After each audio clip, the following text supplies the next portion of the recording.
Officials say they're all part of Shuele Boys, a violent gang that sold. 14 men are behind bars. The man in the upper right-hand corner, Marcel Worthy, is said to be the ringleader. He's been a long-time narcotics trafficker. The 8 suspects got a startling wake-up call. Around sunrise, 15 SWAT teams and hundreds of individual officers took part in raids across the east side. Prosecutors say the gang formed in 2009 and operated out of the Town Gardens housing complex in Buffalo. They say the gang's activities stretched to the Walden Galleria and Chippewa. Many units at the housing complex were used to store firearms and drugs. That this particular gang, known for trafficking drugs and violence, has been on the radar for years. Today's raid was a collaborative effort between... For years, the city of Buffalo, New York, quietly bore the weight of a growing gang epidemic. From the east side's fractured drug corners to the war-torn blocks of the west side, crews with deep local roots turned neighborhoods into battlegrounds. Behind the headlines and police tape was a sprawling network of street-level drug trafficking, retaliation deletion, and cycles of violence that paralyzed entire communities. By the late 2000s and early 2010s, Buffalo's gang landscape had become more than a street problem, it was a federal priority. Over a decade, authorities dismantled crew after crew, from the notorious Shuele Boys and CBL BFL to feuding factions like the 7th and 10th Street gangs. This report chronicles the rise and fall of some of Buffalo's most violent street organizations. Each case reveals not only the brutality of gang life, but also the power of coordinated law enforcement to reclaim cities, street by street. These stories, drawn from indictments, court records, and federal investigations, offer a rare look inside the criminal networks that once held Buffalo hostage and how they were ultimately brought to justice. Authorities are breaking up a suspected cocaine ring with deep roots here in Buffalo. Now, the FBI says these suspects are part of the most violent gang in Western New York. Prosecutors also say the gang was the target of the City Grill massacre, one of the worst mass shootings in Buffalo's history. 13 men arrested this morning, another this afternoon, and there are 3 more gang members authorities are still searching for. Officials say they're all part of Shuele Boys, a violent gang. 14 men are behind bars. The man in the upper right-hand corner, Marcel Worthy, is said to be the ringleader. He's been a long-time narcotics trafficker. According to the criminal complaint, in addition to selling cocaine, the Shuele Boys have been involved in shootings. The FBI believes Worthy has at least one person. The complaint also states Worthy, along with the Shuele Boys, were the intended targets of the City Grill restaurant shooting in downtown Buffalo 4 years ago. 8 people were shot, 4 of them. Authorities say they bought drugs undercover and wiretapped gang members' phones. They say the men switched their cell phones frequently to stay under the radar. FBI agents say Worthy and 2 other gang members opened Gone Auto Sales on Bailey Avenue to launder their illegal drugs. The bust started with 8 federal search warrants and ended with authorities seizing 5 guns. Right now, Buffalo police confirm 4 victims are dead. Gunfire erupted outside City Grill on Main Street near Swan just after 2:30 this morning. At least 7 people were shot. 3 of the victims were dead on the scene. A 4th victim died at the hospital. Detectives are working to learn if the incident is related to a party inside the restaurant. Ricardo McCrae voluntarily surrendered to Buffalo police here at News 4. He told me he had gotten low to the ground when the bullets started flying. Now his attorneys are saying they believe there were 2 or more shooters and that McCrae wasn't one of them. 4 people were and 4 wounded outside of the City Grill in downtown Buffalo. Surveillance video is said to have captured the shootings. That video has not been made public, but attorneys for Ricardo McCrae claim that from video they have seen, there is evidence that more than one gunman was firing bullets. We will show that there was more than one shooter there, that Mr. McCrae was not one of the shooters there, and there was 2 or more shooters there at the time. When McCrae was brought to me at News 4, 11 days after the shootings, he told me he wasn't the shooter and claimed there was more than one person firing from different directions. All different. From the sounds, it was more than one out there. Like I told you, on the shots, I got low. And that's all I could. Sources tell us the victim of this East Ferry Street murder has ties to the man accused of pulling the trigger at City Grill. Sources tell News 4 the man who was fatally shot at East Ferry and Ernst was Ahmed Lester.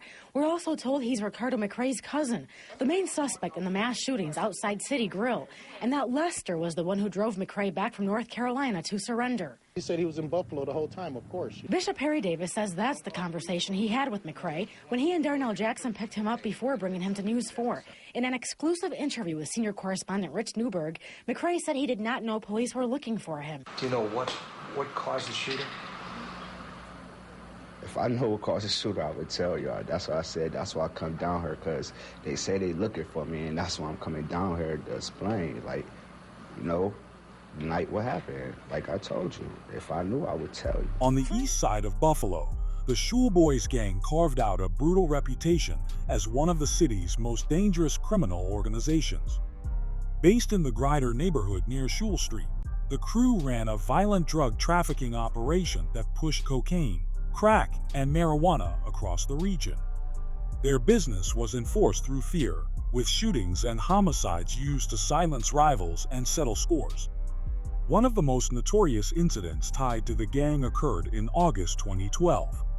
Quincy Shooter Balance was gunned down in what prosecutors described as a revenge killing.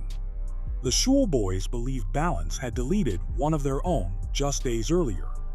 Roderick "Raw" Arrington carried out the hit and was later convicted of deletion in aid of racketeering, earning a life sentence.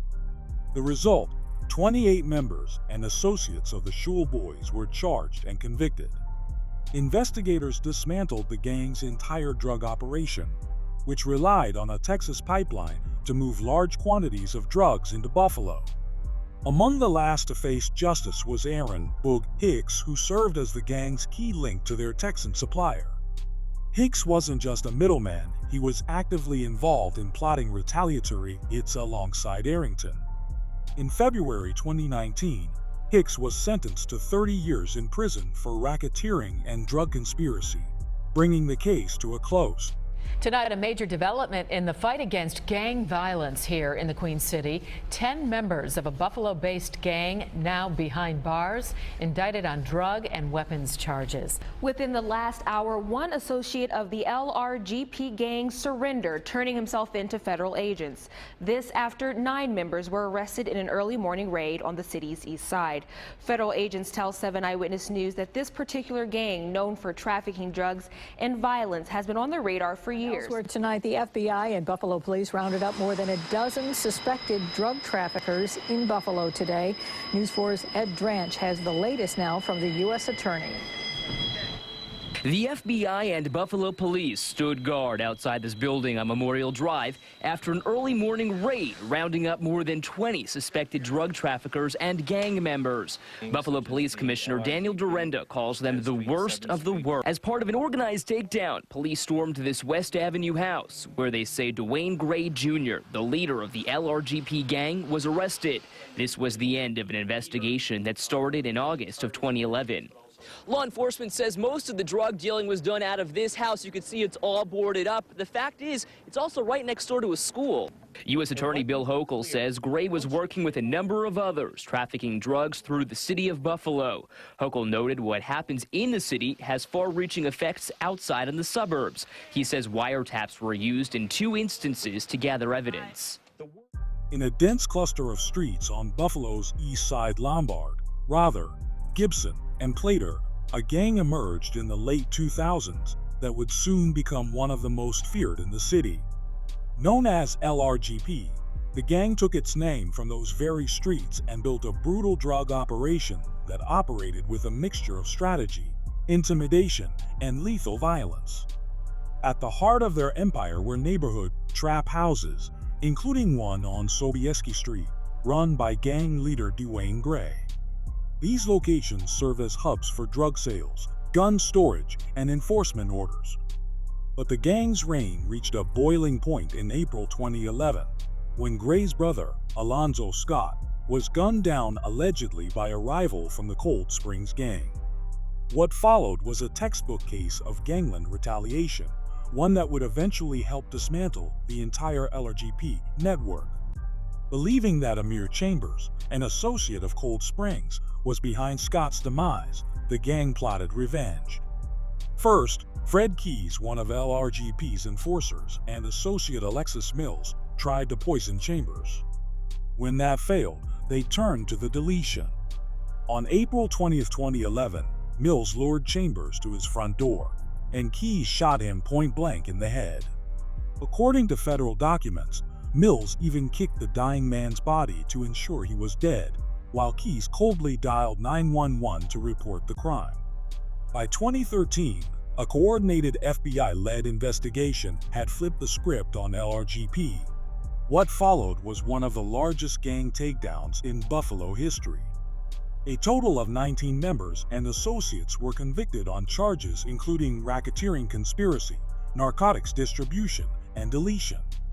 Among them was Anthony "Skinny" Skinner, who admitted to deleting a man in 2009 to elevate his rank in the gang, and later attempting to delete a member of the rival Bailey Boys crew in 2010. Key figures in the organization faced heavy sentences.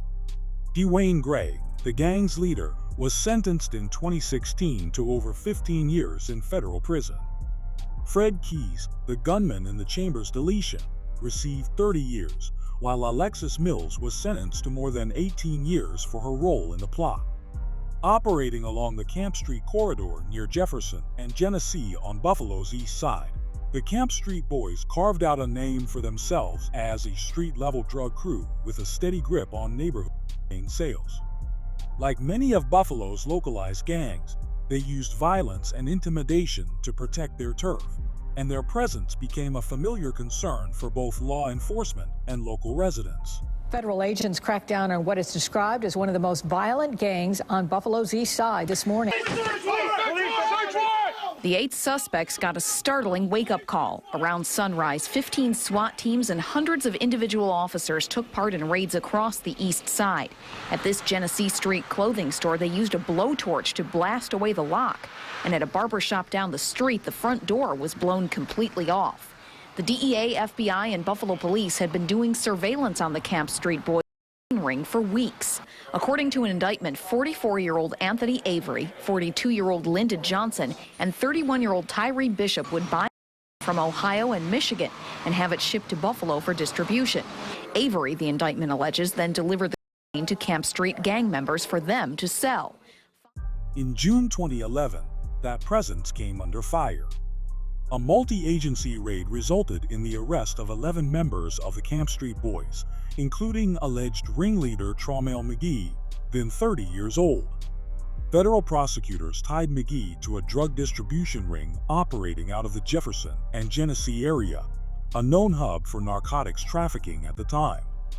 District Judge William Scretany sentenced McGee to 5 years in federal prison, calling him a key organizer of the Camp Street network supply line. But federal pressure didn't fully extinguish the Camp Street operation. By 2017, the McGee name surfaced again, this time in a new federal indictment. A grand jury charged Mario McGee and his brother Tramail McGee, fresh out of prison from his previous case, with resuming their drug distribution business. Prosecutors allege the brothers sold drugs throughout Buffalo between late 2015 and May 2016, suggesting that Tramail, undeterred by his earlier conviction, had rejoined the drug trade alongside his sibling. Both men were arraigned in early 2017 and held pending trial. Although the Camp Street Boys weren't tied to high-profile deletions like some of Buffalo's other gangs, police intelligence linked them to shootings and turf-related violence. One alleged leader was reportedly listed as an enforcer in law enforcement briefings, marked for retaliation by rival crews. Charges 12 members and associates of the CBL BFL gang with several crimes. Prosecutors say the gang formed in 2009 and operated out of the Town Gardens housing complex in Buffalo. They say the gang's activities stretched to the Walden Galleria and Chippewa. Many units at the housing complex were used to store firearms and drugs. The 11 men who were arrested are all in their 20s. The U.S. Attorney says they used social media, including Facebook, Snapchat, and Instagram, to spread their message of violence. A Buffalo gang member is going to prison for the rest of his life. Dalvon Curry learned his fate today. He was convicted One man in 2015 and another in 2017. Federal prosecutors say he was a shooter for the so-called Cashman Long Brothers for Life gang, which operated out of the Town Gardens complex in downtown Buffalo. By the mid-2010s, the Town Gardens apartments on Buffalo's east side, just off Jefferson and William Streets, had become ground zero for one of the city's most violent street crews. Known as CBL or BFL, short for Cashman Long Brothers for Life, the gang formed around 2009 and quickly transformed the housing complex into a fortified drug and crime hub. Cashman Long Brothers for Life members lived in the complex, stashed firearms and narcotics in nearby apartments, and operated open-air drug markets from parking lots and storefronts. Their drug menu was extensive, flowed through the townhomes, turning the area into a round-the-clock operation. But Cashman Long Brothers for Life didn't just deal in drugs, they ruled by fear. Armed with an arsenal of illegal weapons, gang members routinely carried out shootings, assaults, and retaliatory attacks, targeting rivals, civilians, and even suspected disloyal members. Violence wasn't just used to settle scores, it was part of their brand. If one member was harmed, the entire gang struck back, enforcing a brutal code of loyalty and silence. Guns, drugs, and wads of cash appeared frequently on Facebook and Snapchat, and members even filmed drill-style rap videos in their territory, glorifying their exploits while taunting rivals and law enforcement alike. But by 2018, their brazen presence had gone too far. That August, federal authorities unsealed a 36-count RICO indictment charging 12 members and associates with crimes including racketeering, drug trafficking, and multiple murders in aid of racketeering. It was one of the largest gang takedowns in Buffalo's recent history. At the center of it all was Dalvin Dallo Curry, a 22-year-old gang enforcer accused of carrying out 2 cold-blooded executions. Prosecutors said Curry gunned down Yaquan Sullivan, a rival, in 2015, and Xavier Wimes, a fellow gang member suspected of betrayal on New Year's Day 2017. In the Wimes case, Curry obtained a weapon from another Cashman Long Brothers for Life associate and personally carried out the deletion. In late 2021, Curry was convicted at trial of both, as well as drug trafficking, weapons violations, and racketeering. He was sentenced to life in prison plus 25 years. His conviction was the final chapter in a sweeping prosecution that resulted in the convictions of 13 Cashman Long Brothers for Life members, 12 of whom took plea deals, while Curry stood trial alone. Others from the gang received long sentences as well. McQueen Scaife Jones, 24, was handed nearly 16 years in prison for racketeering and leading violent assaults, including drive-by shootings in 2015. Another associate, Michael Lowe, received 9 years for his role in the conspiracy and drug operation. Well, the 2 groups involved here are the 7th Street Gang and the 10th Street Gang.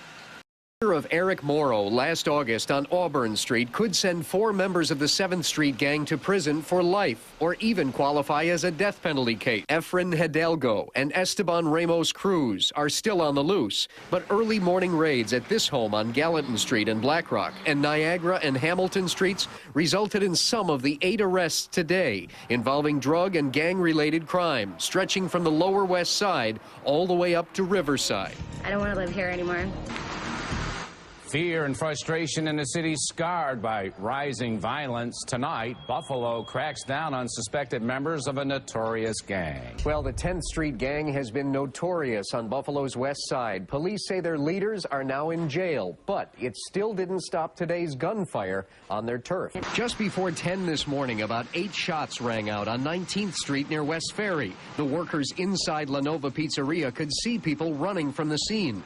Brittany was in her home holding her baby when a shot went through her porch, then continued on into another house across the street. Yesterday, 27 alleged members of the 10th Street Gang were named in a federal racketeering indictment. Half of them were already in jail and are now facing charges as an organized enterprise with drug trafficking. Michael Bobbitt is still wanted. His brother Brandon Bobbitt was one of those arraigned yesterday. Some are connected to 3 including the June of '09 of a 14-year-old on Whitney Place, and 2 weeks later, the killing of a suspected rival gang member on Ullman Street. The 10th Street gang has been around since the 80s, and agents say their turf was bordered by Niagara, Auburn, Richmond, and Carolina Streets. Gang behind years of terrifying attacks on Buffalo's west side is now off the streets for good. That is the word from U.S. Attorney William Hochul, who made the announcement about the 10th Street gang this morning. From the early 2000s through 2012, Buffalo's west side was engulfed in a gang war that transformed entire neighborhoods into battlegrounds. At the heart of the violence were two rival street crews, the 7th Street Gang, also known as Chico's Crew, and the 10th Street Gang, both predominantly Hispanic, both deeply entrenched, and both locked in a brutal cycle of retaliatory shootings, executions, and turf warfare. Over the span of a decade, the feud would leave multiple victims dead, dozens more wounded, and entire communities living in fear. Federal prosecutors ultimately linked the rivalry to at least 4 deletions and more than a dozen attempted deletions, many of them executed in broad daylight. One of the most chilling episodes occurred in April 2006, when 7 10th Street members opened fire in a drive-by shooting, mistakenly targeting a group of bystanders they believed to be rival gangsters. 2 innocent men were deleted, and 4 others wounded, in what became a defining tragedy of Buffalo's gang era. Years later, Douglas Harville, one of the shooters, was convicted of RICO conspiracy and sentenced to 17.5 years in prison. The 10th Street Gang wasn't just about street violence, they also operated a large-scale drug enterprise. By 2014, a federal crackdown had resulted in 44 members and associates indicted, with at least 38 convictions secured on charges ranging from narcotics trafficking to deletion. One particularly high-profile case involved Brandon Bobbitt, who provided the stolen car used in the 2008 drive-by deletion of 7th Street member Omar Fraticello Lugo. Bobbitt pleaded guilty to racketeering and received a 17-year sentence. On the opposing side, the 7th Street Gang Chico's Crew was just as violent. Led by Efrain Chico Hidalgo, the gang controlled drug sales in their sector of the west side and launched vicious counterattacks against 10th Street members. On August 11, 2009, Chico's Crew ambushed and deleted Eric Morrow, a known 10th Street associate. Prosecutors identified Esteban Ramos Cruz and Jordan Hidalgo as the shooters, with Ramos Cruz delivering the fatal shot using a .22 caliber rifle. He later pled guilty and was sentenced to 30 years in prison. The bloodshed didn't stop there.